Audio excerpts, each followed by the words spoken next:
Buenas tardes, soy Gustavo Gorriti, director de IDL Reporteros. Está conmigo mi colega Romina Mela y vamos a dedicar esta transmisión de Facebook Live para conversar con ustedes, informar adicionalmente, analizar las implicancias y sobre todo responder a sus preguntas respecto de la investigación que sacamos el día de ayer sobre Alan García y la Caja 2, en la que hemos descubierto un conjunto importante de cosas nuevas que ponen la investigación en otro nivel y que permiten ahora actuar sobre algunas certezas, por lo menos certezas factuales en la investigación, donde antes para la mayor parte había sospechas.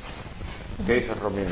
Nosotros, bueno, como dice Gustavo, nosotros hemos publicado ayer una investigación, como ya todos, como todos sabían, y García lo había declarado muchísimas veces, que él había dado muchísimas conferencias después de que él dejó de ser presidente de la República en el año 2011.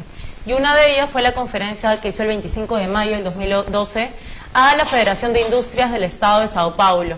Una especie de Confiet de Sao Paulo. Donde, dicho sea de paso, Odebrecht, la constructora brasileña, formaba parte de este grupo empresarial.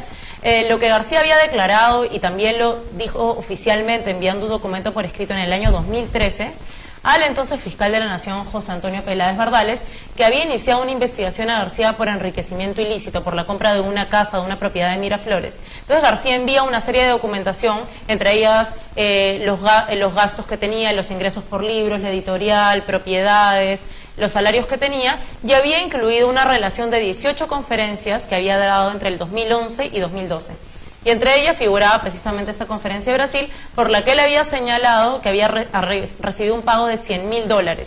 Y el conjunto, por todas esas conferencias, en un poquito más de un año, más de $800.000, casi $900.000. Lo que él adjunta en ese momento es un contrato entre, que estaba suscrito entre García y un estudio jurídico Espínola, y además un recibo de una transferencia bancaria en la que él había recibido en su cuenta del Banco Continental estos $100.000 de parte de ese estudio jurídico. Bueno, hasta ahí todo bien, y en realidad García en todo este tiempo lo que ha sostenido es que por sus conferencias todo el dinero había sido ilícito, y específicamente él había señalado que no fue pagada por Odebrecht, sino por este estudio jurídico. Y lo que nosotros hemos revelado ayer en IDL Reporteros, con un conjunto de documentos, confesiones como parte de las acciones premiadas de ex ejecutivos de la compañía y operadores del sector de operaciones estructuradas, contratos, recibos, es que en realidad este pago por esos $100.000 lo hizo Odebrecht a través de la Caja 2 o el sector de operaciones estructuradas.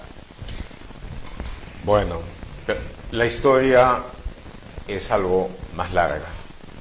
Durante mucho tiempo, Alan García sostuvo, especialmente luego de la deflagración del caso Lavallato y luego de que la investigación del caso Lavallato empezó a avanzar por América Latina y empezó a comprometer uno tras otro a diversos jefes de Estado, y acá en el Perú comprometió ya con pruebas muy sólidas a Alejandro Toledo, Ollantumala, la ex alcaldesa Susana Villarreal, y posteriormente a Pedro Pablo Kuczynski, y posteriormente también avanzó en frentes nuevos con el caso de Keiko Fujimori.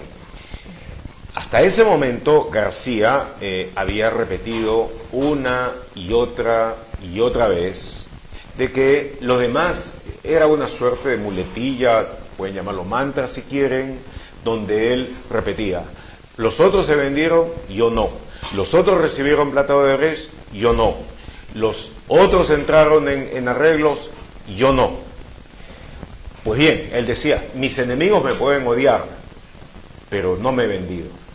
En fin, obviamente no se trataba de odiarlo, lo único que se trataba era de ver la verdad. Había algunas cosas importantes, como el hecho, por ejemplo, de que en el conjunto de sobrecostos, todos aquellos indicadores de corrupción que nosotros habíamos investigado anteriormente, la época de García era una de las que tenía mayor actividad. era el momento en donde Odebrecht había ganado con más ayuda evidente de la Presidencia de la República contratos muy importantes. Eso lo habíamos visto y lo habíamos sacado, por ejemplo, en el caso del tren eléctrico. Cuando hubo confesiones, desde Odebrecht sobre el Perú, hubo algunas muy importantes sobre Toledo, sobre Humal, etcétera, pero en el caso de García se restringían a mandos medios. Y los mandos medios se trataron aparentemente de algunos entrar en colaboración eficaz, pero no les dieron bola. Entonces, nosotros que hemos estado llevando una investigación larga, conociendo que era un aspecto particularmente difícil y que necesitaba avanzar en varios lados a la vez, finalmente estuvimos en condiciones de empezar a cerrar los nudos y demostrar, en este caso, lo que Romina acaba de decirles, de que contrariamente a lo que García dijo, en el caso específico de la conferencia que dio en Sao Paulo el 25 de mayo de 2012, esa conferencia no fue pagada por un agente, José Américo Espínola y su estudio representando a diversos industriales de Sao Paulo, sino que fue un proceso en el que Espínola sirvió de testaferro al pago hecho, organizado, llevado a cabo en todos sus niveles, incluyendo alteraciones de fechas por el sector de operaciones estructuradas de Odebrecht, y de que en ese proceso el propio Espínola jugó un papel importante, como empezamos a revelar a lo largo de la nota que está publicada desde ayer en Día de la Reportera. Sí, creo que hay algo que ayudaría a explicar y que quizá se los podemos explicar cronológicamente sobre todo lo que pasó, y tenemos preparados, mientras vamos explicando algunos de los documentos que hemos publicado en IDL Reporteros, es que, a ver, la conferencia se hace el 25 de mayo del 2012. Así es. Pero... y hay que tener presente fecha, pues esto va a ser importante para la explicación que vamos a hacer. Tengan presente las fechas. Ok, luego, lo primero que hay después, eso fue el 25 de mayo, el 14 de junio del año 2012, casi un mes después, ocurre que Marcos Grillo, que fue un ex ejecutivo de la compañía Odebrecht, encargado de toda la generación de recursos para la caja 2 de Odebrecht, ahora es delator premiado, él le envió un correo electrónico a José Américo Espínola. Él también trabajaba para el sector de operaciones estructuradas, es también hoy un delator premiado de la justicia brasileña. Ahí te interrumpo con una cosa importante. Nosotros conseguimos, obtuvimos los documentos en donde dentro del sistema DROSIS, el sistema secreto del sector de operaciones estructuradas, hay un Visamark que actúa con ese seudónimo, que le escribe un mail a un Joey, y ahí él le propone el negocio. Ahora, nosotros supimos finalmente, después de poco tiempo, de que Visamark era Marcos Grillo, el encargado de toda la generación de recursos, quiere decir, de meter plata de las obras en todo el mundo al sector de operaciones estructuradas para poder después repartirlas como coima. Un tipo importantísimo. Ese era Visamark. Y pudimos saber de que Joey era Espínola. ¿Cómo lo supimos? Porque justo precisamente hay un correo del 14 de junio del año 2012 enviado a la 1:52 de la tarde, creo que lo podemos ver ahora mientras estamos haciendo la transmisión, y en el que Marcos Grillo le dice: estimado, el 25 de mayo del 2012 el presidente del Perú, el expresidente del Perú, Alan García, dio una conferencia a la FIEST, que es el Seminario de Comercio e Inversiones en Brasil, Perú, y en este correo él explica que por la conferencia García tiene que recibir oficialmente $100.000 líquidos.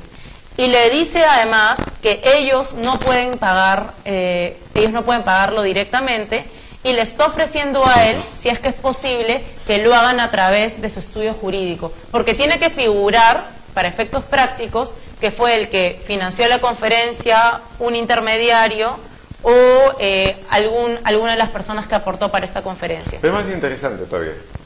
En ese primer mail del 14 de junio, Bismarck le dice a Joe, a Spínola, que él ya dio otras conferencias a la Fiesp en Sao Paulo, pero nunca cobró por ellas. Y luego añade, ahora está cobrando y nosotros no podemos pagarle, es decir, no le pueden pagar directamente.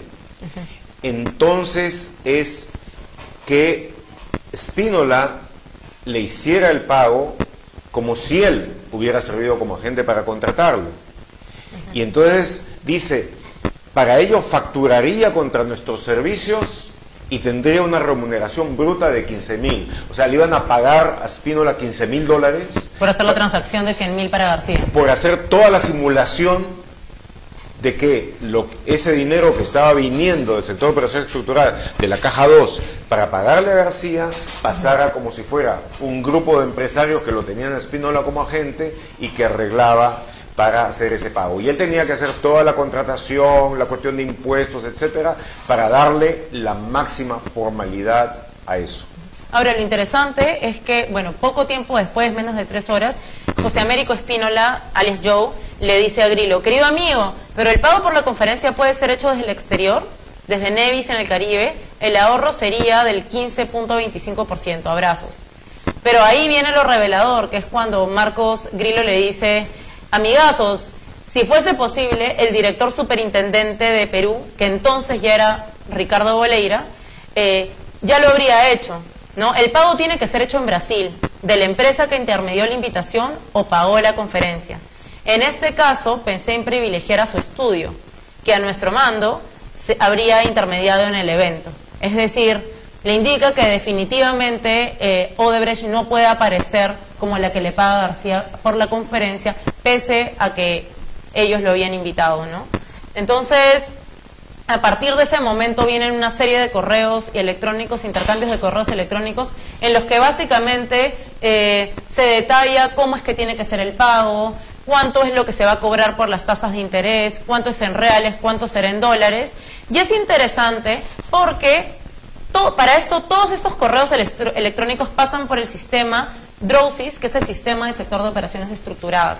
Y ahí se detalla en determinado momento el nombre de Alan García, su cuenta bancaria, el número de cuenta bancaria, cómo tiene que hacerse el pago. Es decir, está absolutamente todo detallado. No hay que olvidar, y hacer un pequeño paréntesis que creo que es importante, que fueron las declaraciones que dio Marcelo Odebrecht en noviembre del año pasado a los fiscales peruanos. En este caso fue a José Domingo Pérez y al procurador Orlando Martelo en Curitiba, en la que Marcelo Odebrecht confirmó de que Alan García se había sido conferencista de la compañía. Y Alan lo desmintió. Él dijo de que había recibido de la federación, no de Odebrecht. Él se empeñó en decir eso. Pero lo más interesante es por qué y en qué momento nosotros supimos, vuelvo a esto, de que Bismarck, era Marcos Grillo y que Joe era Spínola. Porque de hace un buen tiempo, a través de la red latinoamericana de periodismo de investigación estructurado que el reportero formó, nosotros habíamos conseguido todas las confesiones de los ejecutivos de Odebrecht. Entre ellas estaba la de Spínola.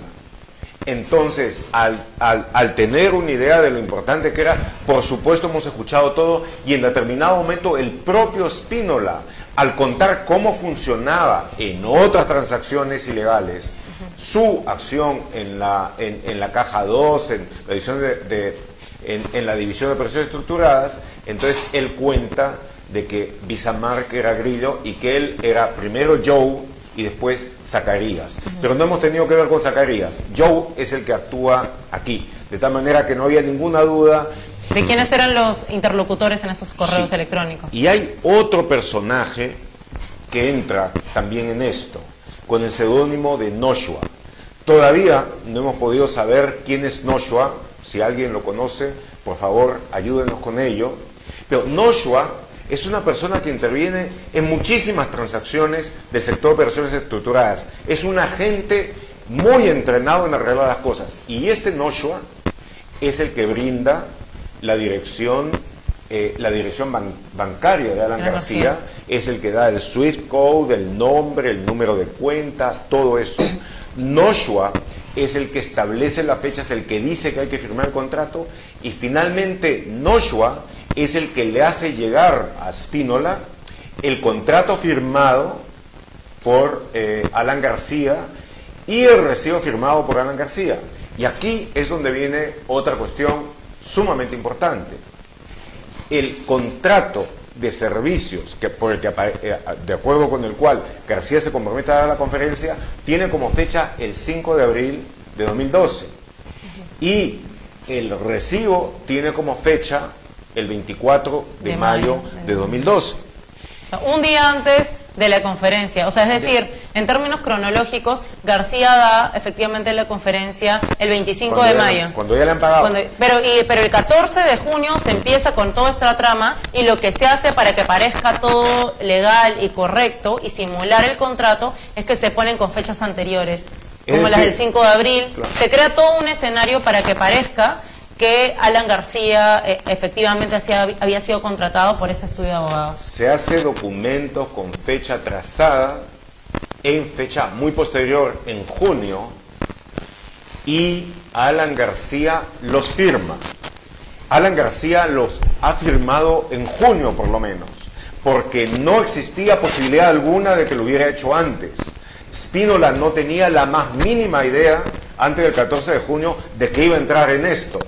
De tal manera que en forma clara y consciente, Alan García firmó el contrato con fecha atrasada y firmó el recibo también con fecha atrasada. Esos son datos de la realidad sobre los que no existe ninguna posibilidad. Finalmente, ellos insisten, Noshua insiste y se efectúa el pago. Y el propio Noshua trae la constancia de que ya has hecho el pago y el ingreso en un documento que también está publicado acá en IDL Reporteros, que tiene el título de SWIFT, donde aparecen toda la información bancaria de García, cuándo se emitió el pago y finalmente cuándo es que el pago fue ejecutado, y lo que prueba, o sea, ahí se señala que quien paga es Spínola. Es decir, García ha señalado muchas veces que el pago fue lícito, que Spínola le pagó y que pagó impuestos aquí en Perú.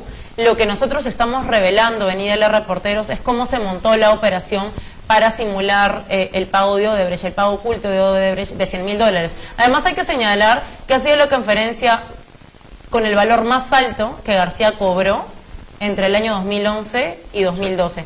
Y Marcelo Odebrecht ha señalado, ¿cuál es la razón por la que García fue conferencista? Marcelo Odebrecht en esa declaración de noviembre del año pasado dijo que era una política de Odebrecht ayudar a los expresidentes de la República. Y además que con García había tenido una relación bastante estrecha porque García en su primer gobierno ya había mantenido una relación con Norberto Odebrecht, con Emilio Odebrecht, donde también Odebrecht contrató en esa época. Y bueno, esta relación permaneció en el tiempo y la vimos en su segundo gobierno también. Sí, pero ayudar en este caso tiene un significado muy especial. El caso concreto es el siguiente: de todas las conferencias por las que García ganó casi $900.000 en bastante menos de un año, entre agosto del 2011 y más o menos diciembre de 2012, nosotros nos concentramos en esta conferencia, en investigar esta conferencia en Brasil. Hay muchas otras de las conferencias, por ejemplo, lo que ganó en Machala, lo que ganó en Pereira, Colombia, en fin, que pueden ser muy interesantes de investigar. Pero en lo concreto, esta investigación ha permitido responder algo muy específico. García sí recibió pagos del sector de operaciones estructuradas. Él puede haber sabido o puede no haber sabido que se trataba del sector de operaciones estructuradas, pero lo concreto es que hizo todo lo necesario para ocultar ese pago, para hacerlo aparecer como que venía de una tercera fuente, para llevar adelante la ficción de que no había recibido dinero directamente de Odebrecht.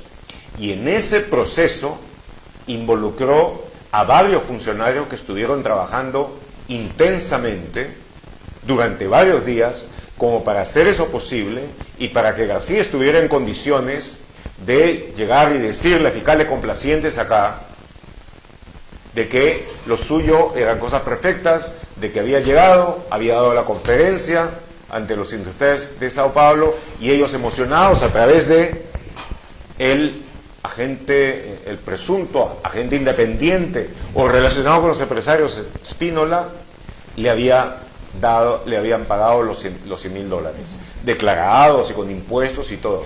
En realidad él sí pagó impuestos, él sí declaró por el dinero que le hizo llegar la caja 2 de Odebrecht a través de un proceso de disimulo y de ocultamiento de la fuente de pago. Eso es lo que esta investigación ha podido revelar, ha podido probar, y a mi entender es un nivel tan contundente de prueba que quisiera ver yo cómo es refutada. Creo que lo importante además, y que creo que es importante señalar, es que todo el dinero que movió el sector de operaciones estructurados era dinero ilegal. Y que también lo clave que ha sido este personaje, que es Marcos Grillo, él, y nosotros ya lo hemos revelado en alguna de las publicaciones de IDL Reporteros, que los invitamos a leerlas, Marcos Grillo ha sido un personaje clave porque él se reunía con los directores superintendentes de cada uno de los países para ver cómo es que generaban dinero para abastecer a la Caja 2 o al sector de operaciones estructuradas de Odebrecht. Por ejemplo, con sobrecostos en obras públicas, la firma de contratos ficticios para generar una salida de dinero y poder utilizarlo para pago de sobornos, para esas cuestiones de conferencias, que finalmente son sobornos encubiertos, ¿no? Pagos de soborno, financiamientos de campañas políticas. Entonces, Marcos Grillo no era un funcionario o un ejecutivo de mediano o bajo nivel en el sector de operaciones estructuradas. Tenía un cargo bastante importante, y lo que nosotros hemos podido revelar, además están los videos para que ustedes los revisen, que es lo que Gustavo dijo hace un momento, que es que el mismo José Américo Spínola indica que su seudónimo era Joe y el de Marcos Grillo es Visamark, y son precisamente estos los que aparecen como interlocutores de estos correos electrónicos, donde está toda la información detallada sobre cómo se montó la operación para ocultar el pago a Alan García. Pero además de esta conferencia, y Gustavo lo mencionó, nosotros hemos publicado en el año 2013 un artículo que se llamó El Conferencista García, donde están las conferencias que García hizo para algunas de las empresas con las que también tuvieron contratos con el Estado, que también eso es importante de revisar. Es un caso, yo recuerdo que en el año 2013, cuando José Peláez Bardales abrió esta investigación por enriquecimiento ilícito, García entrega esta información, pero la Procuraduría Anticorrupción le pide a la Fiscalía que investigue las conferencias, dada esta relación de conflictos de interés, porque García estaba dando conferencias a aquellas empresas que se habían beneficiado eventualmente durante su gobierno, ¿no? Pero no hubo una investigación a fondo del tema, pese a que también la megacomisión, que entonces estuvo dirigida por el congresista Sergio Tejada, también es una investigación al respecto, ¿no? Que creo que han sido dos elementos clave en todo este caso, ¿no? Que esa información que ya se tenía y ya se conocía desde el año 2013, hace 5 años. Pero que no eran investigaciones, que no llegaron a cuajar por diversas razones, porque en el camino hubo jueces que impidieron que se avance con ella, porque se alegó prescripciones, porque se atacó a las personas, porque los investigadores no fueron lo suficientemente diligentes y no estuvieron en condiciones de llegar al fondo del asunto. Pero ahora, con esta investigación, creo yo de que en un caso, y basta un caso, en un caso concreto, queda absolutamente claro de que hubo un ingreso oculto por parte de Odebrecht en el momento, en uno de los momentos del pico de su actividad ilegal a través del sector de operaciones estructuradas para pagar la conferencia de un presidente que había sido particularmente cercano a ellos. Y me parece que, yo creo de que esta explicación hasta ahora, espero de que haya logrado avanzar bien, pero sería interesante poder contestar ahora a sus preguntas. Sí, por favor, voy a lanzar algunas de las preguntas y les pido, mientras las respondemos, que por favor nos envíen las preguntas que tengan a través de nuestras redes sociales, de nuestra cuenta de Twitter o @idl_r, o a través de nuestra cuenta de Facebook para que podamos responderlas. A ver, tenemos una pregunta que es de Sofía Zavala y ella indica, además de lo referido al desfase en las fechas, ¿qué otros actos realizó Alan García que nos permiten afirmar que colaboró a montar todo esto para ocultar el real origen del dinero? Porque él se ampara en el desconocimiento real del origen. Bueno, vamos a centrarnos en este caso, que es donde tenemos una investigación no solamente avanzada, sino para todo propósito práctico, concluida. Como he dicho, él puede haber conocido o ignorado si el dinero venía del sector de operaciones estructuradas o no. Lo que no puede haber desconocido es que la empresa estaba haciendo pagos ocultos, estaba moviendo el dinero para hacer pagos ocultos, haciéndolo reaparecer como si viniera a través de un tercero inexistente como entidad, puesto que la persona que estaba contratando con ellos era alguien que trabajaba para Odebrecht en el sector de operaciones estructuradas, y hacer llegar entonces un pago que pareciera muy serio, muy formal y no conectado con Odebrecht, cuando hasta el último centavo que se le pagó a García en esa conferencia, incluyendo los $15.000 con los que se pagó al testaferro Spínola, provenían de Odebrecht y específicamente de la Caja 2. Sí, creo que hay un detalle que es importante. Las cuentas de García, el número de cuenta, con toda su información bancaria para hacer todo este pago, la provee el funcionario del sector de operaciones estructuradas a Spínola. ¿Cómo el sector de operaciones estructuradas tenía la información bancaria de García para poder hacerle el pago? O sea, ¿cuál es la explicación que podría dar García sobre eso? Es obvio que García se le había dado a funcionarios de mucha confianza en Odebrecht que pueden o no haber sido de operaciones estructuradas, y estos inmediatamente se le hicieron llegar al sector que manejaba las coimas, los pagos irregulares y todo eso, porque ellos tenían toda la información bancaria de García, a diferencia de otros casos. Vamos a establecer acá una diferencia importante.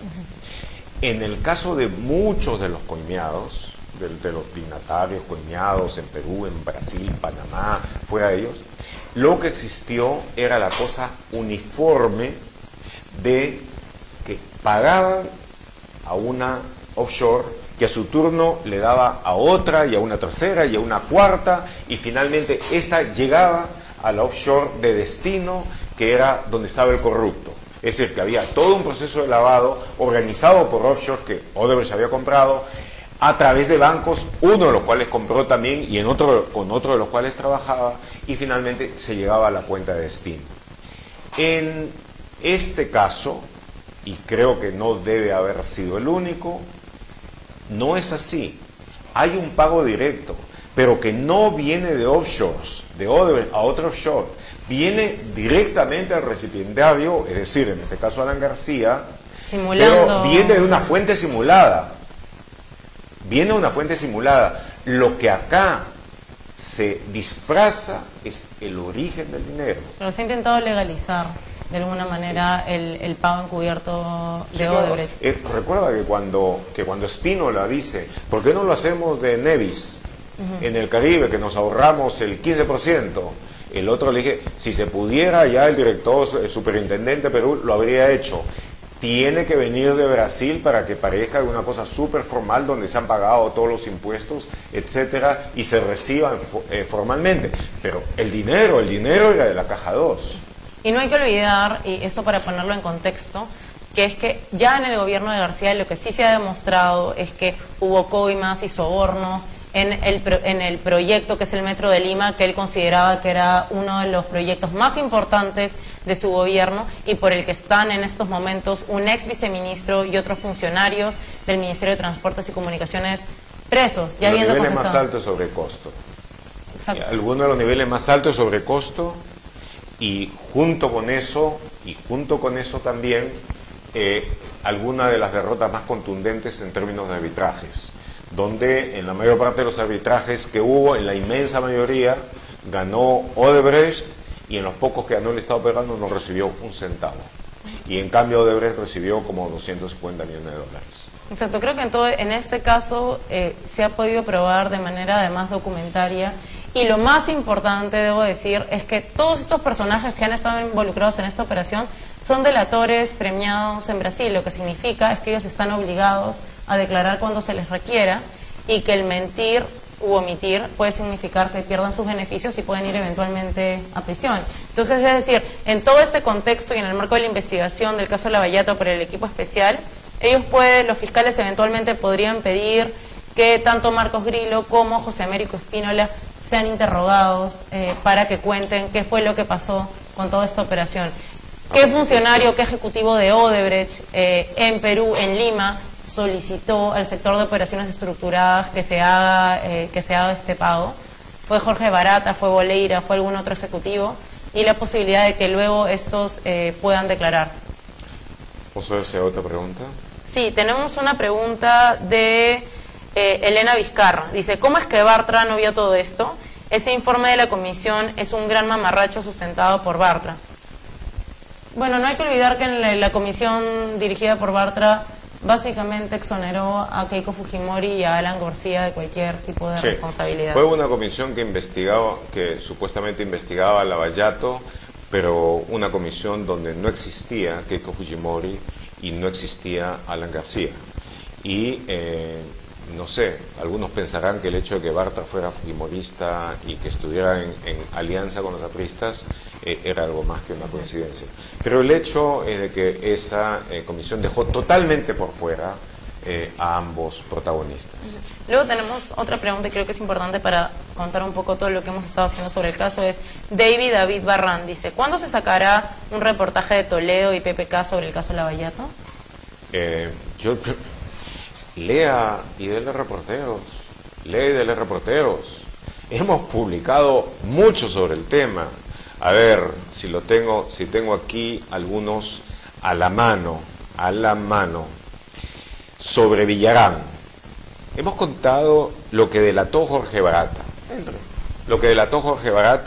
sobre ella. Luego, dinero para todos. Y tenemos además, y sacamos además videos exclusivos de Barata sobre Villarán. Digo, el buscador de los reporteros no es malo. Si ponen alguna de estas cosas, van a poder llegar y sacar todo esto. Sobre Toledo, nosotros sacamos una súper exclusiva. Maiman habla desde Israel. Y ahí, en una entrevista con Joseph Maiman, ahí adelantó de que él se había convertido en colaborador eficaz, el que hundió a Toledo. Eso lo sacamos en mucho detalle y lo complementamos con otra nota que se llamaba ¿Qué confesará Joseph Maiman? Y por último hay un artículo de resumen, si quieren ustedes, que se llama Cierre del Círculo, donde se ve toda la investigación, cómo Toledo está agarrado hasta el fondo, de que básicamente con él el caso de culpabilidad está cerrado. Sobre Ollanta sacamos el que Odebrecht entregó nuevas pruebas contra Ollanta Humala. Eso es lo que pueden buscar, nuevas pruebas contra Ollanta Humala. Luego, lo que confesó Jorge Barata con videos exclusivos, que no había sacado nadie más.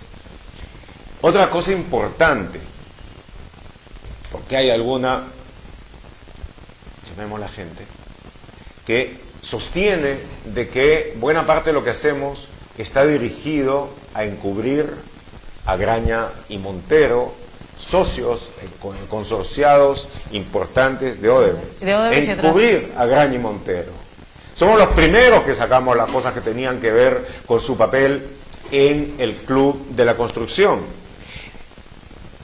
Recomiendo buscar el artículo en Nivel de Reporteros, obtención de resultados. Eso lo sacamos casi simultáneamente con lo que Malú Gaspar sacó en Piauí, la revista brasileña, donde se indicaba cómo se repartían el costo de las coimas. Odebrecht con sus consorciados peruanos. Y esa fue una información muy importante a la que se le sucedió otra que se llamó riesgos adicionales, donde quedaba la cosa clara. Entonces, eso debió haber sido investigado, y debió haber sido investigado a fondo.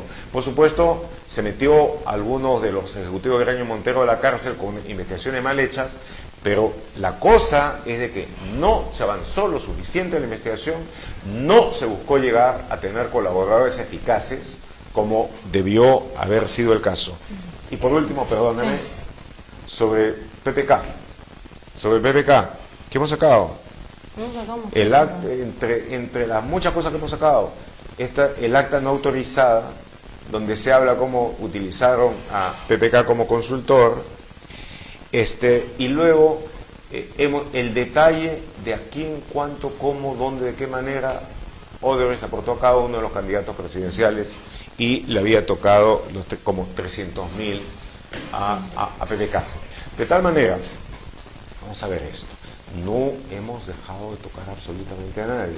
La corrupción ha trascendido cualquier partido político, dirigente, sí. Y nosotros, para nosotros no importa la tendencia política de absolutamente nadie, y en el caso de Lavallato hemos publicado sobre todos, y debo decir que desde IDL Reporteros hemos sido, si no los primeros, empezar con la investigación Lavallato, que empezó en Brasil en el año 2014. En IDL Reporteros publicamos ya en 2011 las primeras cuestiones sobre Odebrecht y cómo estaban relacionadas con Luis Nava, con el ex secretario de la presidencia del gobierno de Alan García.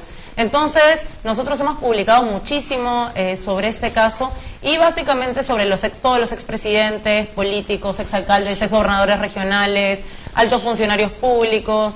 Sobre todo los que han estado metidos en esto, se llamen de izquierda, se llamen de centro, se llamen de derecha. Para IDL Reporteros, en principio, lo que termina uniendo a todos ellos es una sola palabra, la que pertenece en todo, corrupción. Y ese aspecto es lo que nos ha hecho investigarlos en forma pareja. Pero hay una cosa que es importante, aquí notar.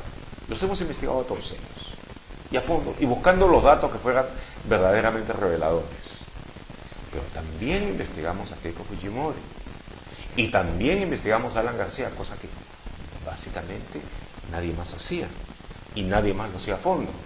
Y cuando se empezó con estas investigaciones, lo que llegó fue una oleada de ataques, de amenazas, de calumnias, etcétera, que por supuesto nos hicieron ponerle más fuerza precisamente a esa investigación. Cuando otros se sumaron a ello, recuerden ustedes lo que pasó cuando Graciela Villasís del Comercio sacó una información que resultó absolutamente correcta sobre Keiko Fujimori. Esta salió en una presentación en video a amenazar con acciones judiciales.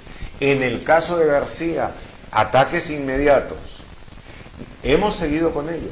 Lo que ha sucedido es de que estas dos últimas personas presentaron un frente mucho más hostil, con una coalición de facto en el Congreso que tenía la mayoría frente a un gobierno débil y además con investigaciones que hasta el momento en que hubo el cambio en el equipo especial de fiscales fueron extremadamente tímidas y no llevaron a resultado alguno. En ese sentido, IDL Reporteros continuó pertinazmente con las investigaciones y por fortuna pudimos llegar a resultados concretos. Pero de ahí a decir de que solo hemos investigado a Alan García y a Keiko Fujimori, francamente es una necedad total. Ahora, hay un par o tres preguntas relacionadas con el Twitter de García. Entonces lo que yo voy a hacer es poder leer el Twitter de Alan García y nosotros respondemos sobre eso porque más o menos van relacionadas. Sí. Hoy día, bueno, hace 8 horas García puso un tuit que decía: para Gorriti lo del IPIS fue solo una falta grave, por él mismo y supuesto hecho me hace cómplice de un pago estructurado. El 2012 alguien sabía de la existencia de pagos no contabilizados por parte de Odebrecht y ponen una captura de pantalla de una entrevista que te hicieron sobre el caso. Algunos de las personas que nos están siguiendo indican que más allá de esta afirmación, y ahora explicaremos lo del asunto del IPIS, es el hecho de que García está reconociendo de alguna manera, y es algo que dijo Rosa María Palacios también en la mañana, sí, de que García está reconociendo que Odebrecht le pagó la conferencia. Quizá quiera acogerse a la situación de IPIS y decir que lo único que él hizo fue cometer una falta grave. pero hay una diferencia. Hay una sí, creo que es importante que sí, hay una diferencia. lo puedas explicar. IPIS, el Instituto de Prensa y Sociedad, debo decir, yo fui 2 veces presidente de IPIS, pero en el momento en que terminé esas 2 conferencias, mientras fui presidente de IPIS, no entró un centavo de procedencia indebida. Cuando salí de la presidencia, me aparté por completo de la organización. Después de eso, IPIS entró en algunos convenios con Odebrecht para que esta organización apoyara económicamente, cuando había algo en conjunto también con la Universidad Católica, al concurso latinoamericano de periodismo de investigación. No, a los nacionales. Y luego los nacionales, pero también buscaron de que se apoye al Congreso Colpin. Y luego de que diera plata para el concurso nacional de periodismo de investigación. En determinado momento, eso hay que decirlo, había un premio Odebrecht para la mejor investigación periodística del Perú, lo que era una ironía, pero por decirlo menos sangrienta. Bueno, yo hablé clarísimamente en contra de eso, que aquí en Idea de Reporteros quedó claro de que esta publicación de ninguna manera participaba en ese tipo de concursos, y cuando hablé dije que era una falta grave. No había sido una cosa mayor, puesto desde el punto de vista, ahí no había ninguna cosa de que se había comprado la línea, de que IPIS había entregado una obra pública muy rentable, sino sencillamente de que estaba utilizando la plata de Odebrecht en forma tal de que podía levantar la imagen a Odebrecht y que era un clarísimo conflicto de intereses. Por eso era una falta grave. Y bueno, eventualmente, después de eso, Odebrecht reculó, IPIS reculó y la cosa quedó sin nada. Pero fue una cosa abierta. Fue una cosa abierta. Fue una cosa abierta donde además en el premio aparecía quiénes financiaban el premio, cómo se hacía. IPIS nunca salió a decir, a mí no me pagó Odebrecht, sino me pagó Spínola. IPIS en ese caso pues no lo hizo para nada, no intentó fingir la fuente de financiamiento. Y además hay otra cosa importante que decir, IPIS cometió faltas graves en cuestión de conflicto de intereses, pero IPIS no entregaba obras, IPIS no hacía eso. Hay una cosa muy importante que tener presente: Odebrecht no coimeaba ni pagaba porque buscaba tener buenas relaciones con los presidentes, coimeaba para ganar más dinero. Y los estudios que se han hecho sobre eso es de que cada dólar de coima resultaba en $4 de utilidad, de tal manera que era un tremendo negocio. Y una cosa es cuando uno tiene poder como para entrar, y otra cosa es cuando no lo tiene. Lo único que ha sido interesante en este tuit es que, como en efecto lo dijo Rosa María Palacios, García ya reconoció básicamente que recibió plata de Odebrecht. Ahora solamente ha decidido de que no sabía de que era del sector ilegal, pero estaba tan interesado en que no se supiera que hicieron todo este andamiaje de mentiras para ocultar el origen de ese dinero. Sí, y debo decir una cosa que tiene que ver con el IPIS, que en su momento, cuando además los contratos de convenios eran públicos en su página web, es decir, y en cada uno de sus concursos de los premios nacionales están con quienes hacen convenios, cuánto aporta cada quien. Y yo recuerdo que en el segundo año en que Odebrecht era auspiciador del premio, desiste el IPIS de que ellos sigan auspiciándolos porque el caso Lavallato estaba en un momento crucial, y entiendo que ya Marcelo Odebrecht, escandaloso ya, y Marcelo Odebrecht ya estaba en la prisión porque había estado con prisión preventiva por el curso de las investigaciones. Pero en todo caso era una organización periodística que estaba recibiendo el financiamiento de una compañía, como lo han recibido de varias otras para hacer un premio, y en el caso concreto de García es un expresidente de la República y esta empresa se benefició, fue la principal contratista del Estado durante el gobierno de Alan García. Se ha comprobado que en su proyecto emblemático el Metro de Lima se han pagado sobornos. Y además él luego termina siendo conferencista de esta empresa, por la que le simulan un contrato con un estudio jurídico para poder ocultar los pagos de Odebrecht que se hicieron a través de la Caja 2. Entonces, es decir, no hay punto de comparación y son casos totalmente distintos y que el expresidente utilice al periodismo o una organización periodística para poder desprestigiar una investigación. O sea, ayer lo que hemos visto en la conferencia de prensa, no sé si tú la revisaste, donde García dijo, llamó imbéciles a algunas personas que lo estaban investigando, en una rueda de prensa cuando una periodista le hizo algunas preguntas y luego atacó a otra reportera de Canal N, cuando le preguntó sobre nuestra investigación, lo que hizo inmediatamente es decir, bueno, ¿tú de qué canal eres? Canal N, el canal de Graña, no, yo no voy a contestar. Como ese estilo de confrontar para evitar responder las preguntas que se le estaban haciendo. ¿Y al respecto de quién dijo imbéciles? En general, de todos aquellos que lo estaban investigando, y eso en el contexto de... Dijo que faltaban pruebas. ¿Ah? Que demuéstrenlo, demuéstrenmelo. Consígueme la prueba, imbéciles. Bueno, ya te las hemos conseguido. Tienes todas las pruebas que quieres. Ahí las tienes. Y hay un par de preguntas de un par de los lectores y que tiene que ver sobre las fuentes de financiamiento de IDL Reporteros, que creo que es de hecho algo que eventualmente los troles fujimoristas siempre tratan de decir en el momento en que hemos sacado alguna investigación. Sí. Así que, bueno, en realidad nosotros, IDL Reporteros, es un equipo de periodismo de investigación independiente y nosotros tenemos financiamiento de fundaciones financiamiento por el que concursamos competitivamente con otros medios investigativos en América Latina y en el mundo entero. Y en el mundo. Entonces nosotros tenemos una partida dentro del presupuesto anual de IDL Reporteros, tenemos una partida presupuestal que le entrega la ONG de Derechos Humanos, el Instituto de Defensa Legal. Tenemos una partida presupuestaria de la OSF, que es Open Society Foundations, que además financian a otros medios en el Perú y en América Latina del periodismo de investigación independiente. Y también tenemos financiamiento de una fundación estadounidense, que es la Fundación Dariba and Loga Foundation, que son básicamente los financiamientos que tenemos ahora. Y lo que sí debo decir que son organizaciones en el mundo que financian al periodismo de investigación independiente, porque nosotros concursamos y además ellos no tienen absolutamente nada que ver ni con la línea editorial, ni con las investigaciones, ni con el contenido que nosotros publicamos.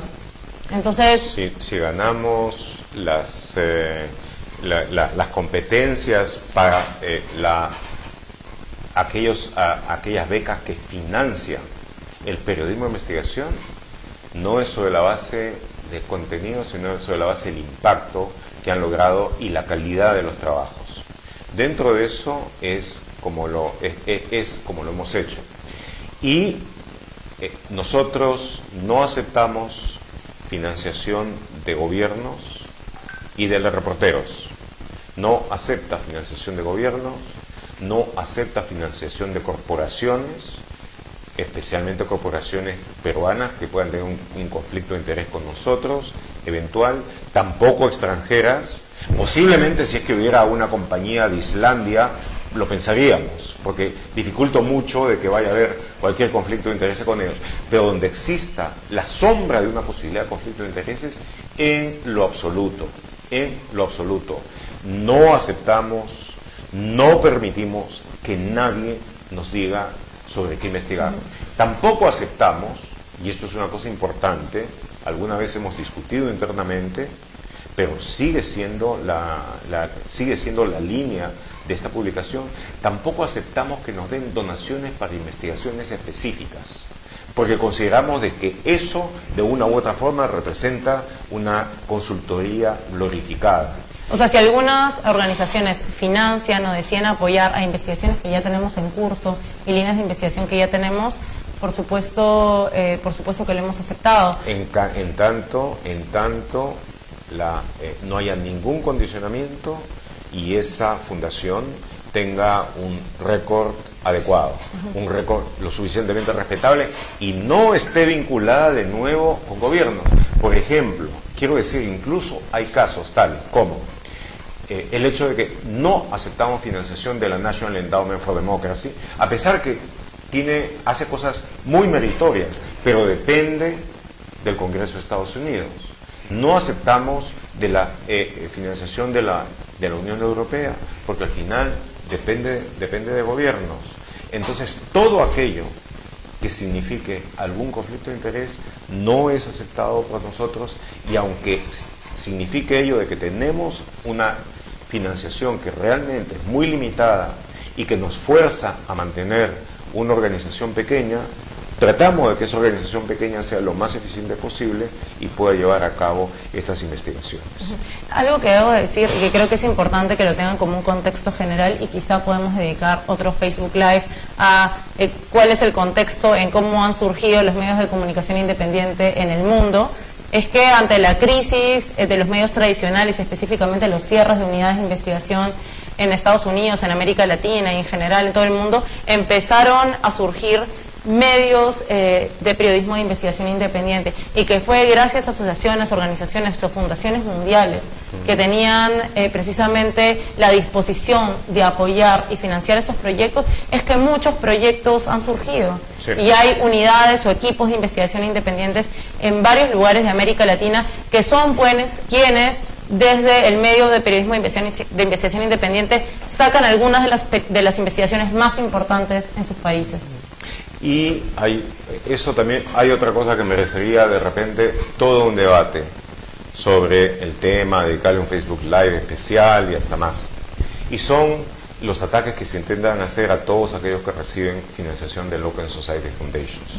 Eso lo ponen como recibir la plata de Soros. Yo solamente quiero decir en este momento que para mí Soros ahora es la metáfora que se utiliza para el antisemitismo sin querer expresarlo por su nombre. Pero el hecho concreto que los principales atacantes del Open Society Foundation son gobiernos neofascistas como el de Orbán en Hungría, como Erdogan en Turquía, Trump es otro que ataca al Open Society Foundation en toda la borda, y todos aquellos que quieren enfrentarse a cosas tales como derechos humanos, democracia, sociedades abiertas, apertura hacia la migración de poblaciones sufrientes expulsadas por la guerra, la violencia, la pobreza. Contra ese tipo de valores es que viene ese tipo de ataques virulentos y que tienen la misma mefítica connotación que en el pasado tuvo el antisemitismo. Yo quiero decir, esto que acabo de decir es mi opinión personal, no lo hemos discutido en IDL Reporteros, pero yo estoy firmemente convencido de eso. Y una cosa final que creo que es importante y reforzarla, que es el equipo de IDL Reporteros quienes deciden y decidimos qué investigamos, y la única premisa que tenemos para poder publicar una investigación es que sea un hecho de interés público relevante para la sociedad, que esté bien investigado, bien corroborado y que cumpla con todos los estándares más elevados de periodismo de investigación. Entonces, es eso cuando nosotros emprendemos una investigación y luego la publicamos. IDL Reporteros, los periodistas de IDL Reporteros a la vez tienen todo un conjunto de mandatos éticos, sobre todo con referencia a los conflictos de intereses, que están declarados, son abiertos y respecto de los cuales hay una vigilancia constante y completa por parte de todos nosotros, no por desconfianza, sino por alerta, uno de los dichos fundamentales sobre la democracia es aquel que dice que el precio de la libertad es la eterna vigilancia. El precio de la libertad periodística también es el eterno alerta contra los enemigos que tiene. Pero ¿y para qué todo esto? ¿Para qué esta vida que significa muchas restricciones constantemente? Para eso, para poder precisamente llevar a cabo con tranquilidad, con fuerza y con autoridad moral todas las investigaciones que revelan aquellos que determinados grupos de poder, con mucho poder y poca moral, pretenden que se mantenga oculto, y de nuevo para darle a la gente, al pueblo, a todos los ciudadanos el poder de la información para que sepan quién trabaja por ellos, quién los roba, y tengan así las condiciones como para tomar control sobre su destino. Yo no sé si hay más preguntas o si con estas palabras así tan dulces Hay una pregunta final, pero que creo que ya la hemos explicado, pero igual la vuelvo a decir, es la última pregunta.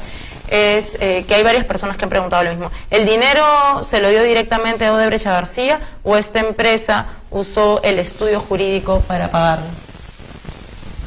El dinero se lo dio Odebrecht a García a través del estudio jurídico encabezado por una persona que trabajaba para el sector de operaciones estructuradas de Odebrecht y que mantenía a su estudio, entre otras cosas, como una especie de firma de conveniencia para poder ocultar determinados aportes, como fue en este caso. Formalmente es el estudio de Spínola el que hace el pago, pero el que gestiona, hace todo eso, los contratos, las firmas, y que paga hasta el último centavo con inevitable conocimiento de García sobre esto, fue Odebrecht. Odebrecht pagó $100.000 a García y pagó $15.000 a Spínola por servir de testaferro. Eso es, en pocas palabras, lo que sucedió y lo que el expresidente García trató empeñosamente de ocultar hasta el día de ayer.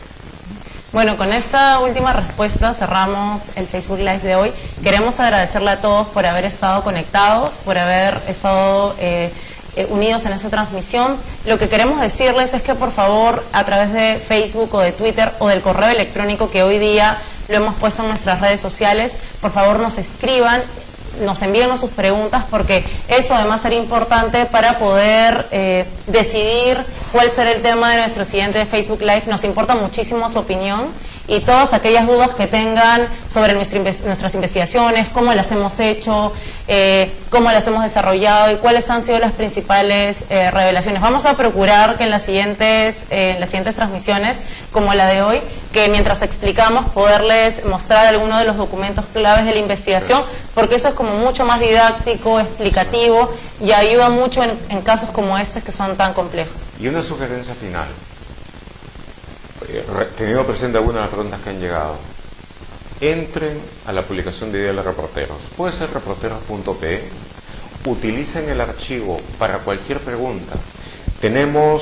Empezamos nosotros a publicar el día de San Valentín de 2010 y tenemos cientos de investigaciones hechas sobre algunas cosas muy interesantes, y hay muchos asuntos que hemos seguido a lo largo de los años en varias notas, en varias historias, y vale la pena seguirlos para poder tener una visión más clara, más completa de cómo han sido las cosas. Ha sido un placer estar aquí con ustedes y espero que sea hasta pronto.